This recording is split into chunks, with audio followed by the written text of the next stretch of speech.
Provecho, Sandra. Por favor, Montoya, por favor. Por favor, Montoya. ¡Cabrón! ¡Montoya! ¡Montoya! ¡No te amo! ¡Montoya, vuelve!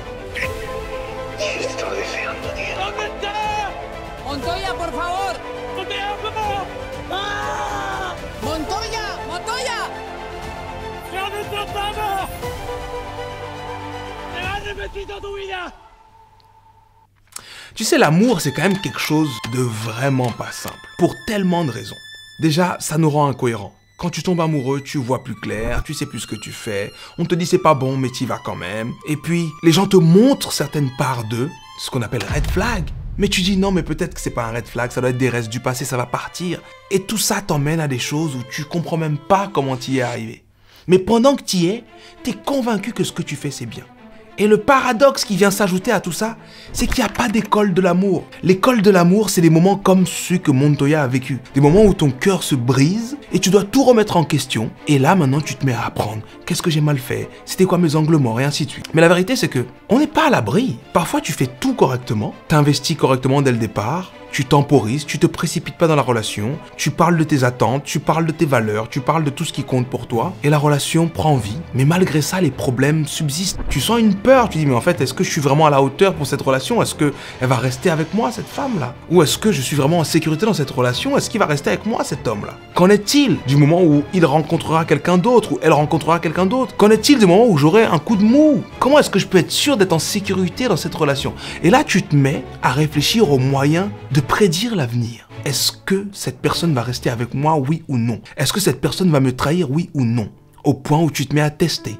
Et la vérité, les amis, on est nombreux à dire oui, Montoya, c'est un malade, qu'est-ce qu'il s'est allé faire dans cette émission? C'est des gens, c'est des fous et tout. Mais il y a plein de gens qui testent, hein. Il y a plein de gens qui testent, ne mens pas. J'en ai parlé la dernière fois en séminaire. Des fois, tu testes même ton conjoint ou ta conjointe sur des choses complètement banales. Tu vois que la direction qu'il prend ou qu'elle prend n'est pas la bonne. Au lieu de lui dire, corrige, tu laisses la personne aller au bout, se cogner et dire, voilà, je savais que t'allais faire ça. Tu vois?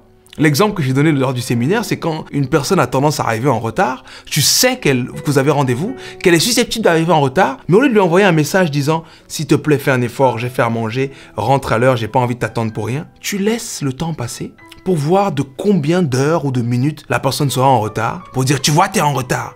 Mais en fait, d'une certaine manière, c'est la même philosophie que Montoya. C'est la philosophie du test. La philosophie de j'ai besoin de savoir quel est le degré de résistance qu'on a. Et tu sais quelle est la plus belle métaphore pour cette logique de je vais tester mon couple, je vais tester mon couple, je vais tester notre force, je vais tester notre compatibilité. C'est qu'en fait, c'est comme si tu veux tester ton corps quant à sa résistance face à des produits toxiques. Et tu te mets à dire, bon, je sais que je suis allergique au lait et que si je bois beaucoup de lait, je peux avoir une véritable crise au niveau de mon corps, peut-être même aller à l'hôpital, tout ça. Mais j'ai besoin de savoir c'est quoi mon degré de résistance. Donc au lieu de couper complètement tout contact avec le lait, qu'est-ce que tu fais? Tu dis, allez, on commence par une cuillère. Ça passe une cuillère? Bon, bah un petit verre? Un verre, ça passe? Bon, un bol? Jusqu'à ce que le seuil critique arrive. Et là, j'ai pris l'exemple du lait parce que bon, j'aurais pu dire poison, hein. Mais il y a des ingrédients qui sont toxiques en excès. Et en fait, la philosophie est la même. Tu consommes jusqu'à savoir c'est quoi la limite, à quel moment où je sais où je suis au bord de l'excès ou à côté de quelque chose. C'est ça aller à l'île de la tentation. C'est de se dire on va mettre de la distance entre nous, mais également des gens entre nous. Et ces gens vont être intensément impliqués dans le fait de nous tenter et on va voir si on est capable de résister. What's the freaking point? Donc sur ça on est tous d'accord. C'est pas la bonne chose à faire. Mais ce que moi je veux mettre en évidence ici, ce que je veux que toi tu retiennes de toute cette histoire, c'est que d'une manière ou d'une autre, dès lors où nos insécurités nous emmènent à nous poser des questions, comment est-ce que je fais pour être sûr, comment est-ce que je fais pour être sûr, on se met nous aussi à tester. On le fait pas de façon aussi extrême que Montoya, mais on se met nous aussi à tester. Et pour moi, le seul fait de tester, c'est déjà une erreur. Parce qu'en fait, l'avenir ne se teste pas, il se crée. Tu n'es pas là pour tester ton couple, pour voir s'il sera là dans l'avenir. Si tu veux que ton couple soit là dans l'avenir, tu dois le construire plutôt que le tester. Va pas mettre ton énergie à enquêter, va mettre ton énergie à construire. Qu'est-ce qu'il faut que je fasse pour que demain on soit plus complices? Qu'est-ce qu'il faut que je fasse pour que demain je me sente plus en confiance? Qu'est-ce qu'il faut que je fasse pour que demain je me sente plus aimé? Qu'est-ce qu'il faut que je fasse pour que demain j'aime plus? Voilà ce qu'il faut faire. Donc s'il vous plaît, signez la pétition qu'on cesse de créer des émissions de l'île de la tentation, mais qu'on crée des émissions de l'île d'un amour qui se construit. Ok?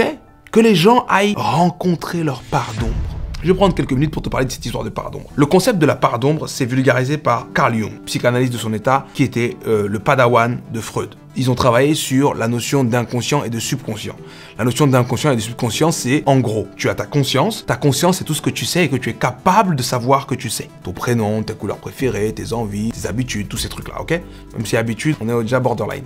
Donc en gros, ta conscience, c'est la part certaine de ce que tu sais sur toi, sur le monde, sur la vie. Et bien en fait, cette part n'est qu'une infime part de toute ton intelligence, de toute ton identité. Tu as une énorme part subconsciente de choses que tu ne sais pas, parce que tu n'y penses même pas. Pourtant, le subconscient fait beaucoup de choses dans ta vie. Il te fait pousser les cheveux, il guérit tes blessures, il te fait gérer tes habitudes. Tu vois, par exemple, quand on parle d'habitude, je rappelle toujours aux gens que on va naturellement, quand on va sur un parking dans lequel on a l'habitude d'aller, se garer aux mêmes places. On fait certaines choses machinalement. On va avoir des réflexes par rapport à nos blessures qui sont machinaux. Dans ce subconscient, il y a une part d'ombre. C'est la part mauvaise de nous qui existe en nous.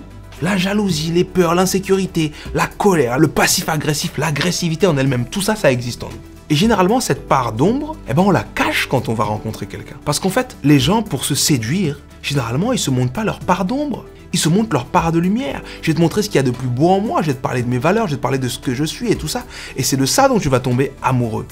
Par contre, pour véritablement m'aimer, tu devras connaître ma part d'ombre. Et c'est là où ça devient intéressant, cette histoire de construire sa relation. J'aimerais que tu imagines une pomme qui a un très beau côté, qui est belle, qui donne envie, un peu comme dans Blanche-Neige là. Et tu dis, waouh, elle est belle cette pomme. Sauf que de l'autre côté de cette pomme, elle est complètement pourrie. Ça, c'est la part d'ombre. On a tous une part de pourri, que tu le veuilles ou que tu le veuilles pas. Et réellement construire son couple, c'est aller à la découverte de la part de pourri de la personne.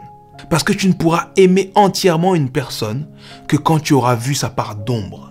Généralement, quand les gens commencent à voir les parts d'ombre de l'un et de l'autre, poudre d'escampette, je suis plus là moi. Quoi? Comment est-ce que tu as pu dire une chose pareille dans mon dos? Quoi? Comment est-ce que tu as pu faire une chose pareille? Quoi? Comment est-ce que tu as pu me cacher une telle part de toi? Quoi? Tu comprends l'idée.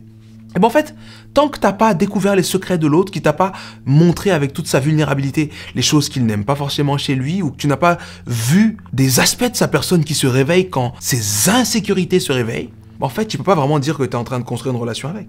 Donc ce qu'on doit faire, plutôt que d'aller à l'île de la tentation, c'est attendre patiemment, pendant les beaux jours de la relation, que les tempêtes arrivent et se préparer à gérer les tempêtes.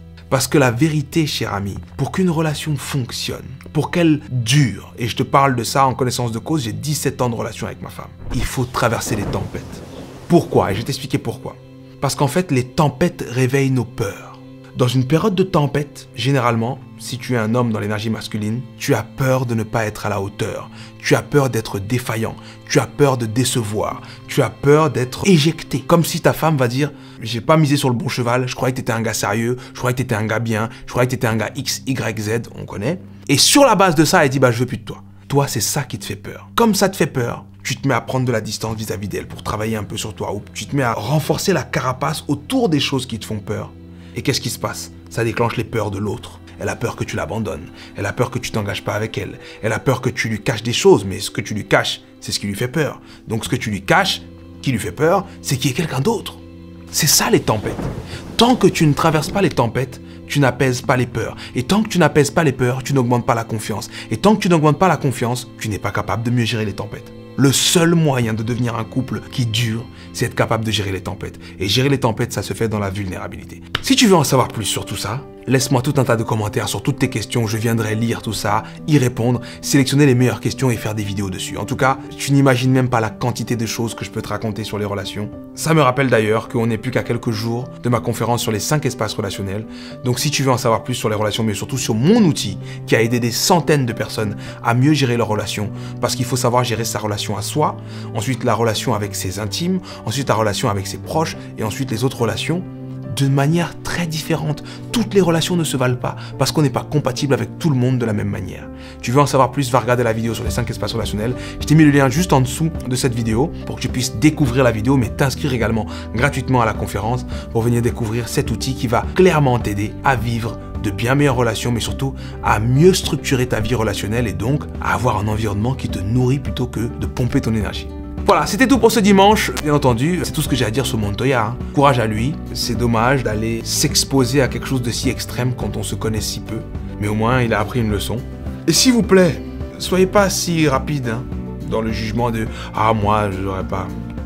Si on t'emmène sur un terrain qui glisse, avec des chaussures qui glissent, et qu'on met du savon sur le sol, tes chances de glisser, ouf, elles sont grandes. Hein.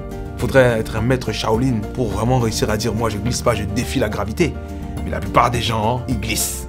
Donc, moi, ma philosophie, c'est qu'on évite les terrains glissants. Hein? Cœur sur toi, bon dimanche. Ciao, bye bye. On se voit pour la conférence des 5 espaces relationnels.